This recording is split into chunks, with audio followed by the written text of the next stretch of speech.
And I think that had a very big impact on me questioning the doctrines of the Catholic Church that I was brought up into. In fact, I remember that even before I was going to school, my mum thought she should teach me the Catholic prayer, the Hail Mary.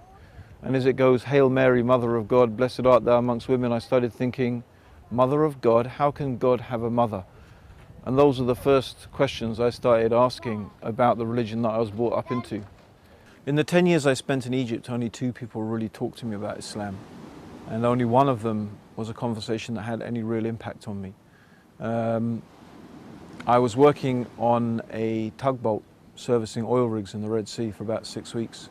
And the vice captain of the boat came down and decided to have a conversation with me about religion.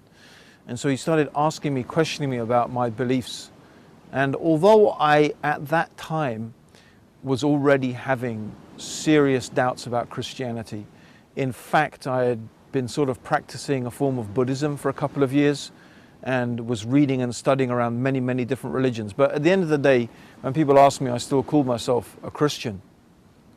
And so I started trying to explain to him the theology of the Trinity, the idea that there was one God, the Father, the Son, and the Holy Ghost, but they were not 3 gods, but they were one God, and how the Father and the Son and the Holy Ghost were different, but yet they were all the same. And of course, he found this incomprehensible because it is in fact incomprehensible.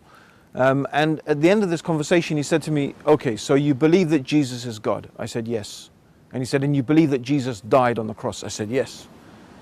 Then he said, so you believe that God died?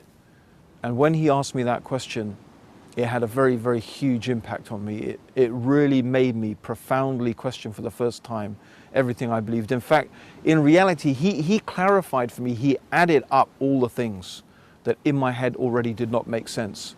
And he really, in a very simple formula, made it clear in my mind why the doctrine of Christianity was really something I couldn't believe in.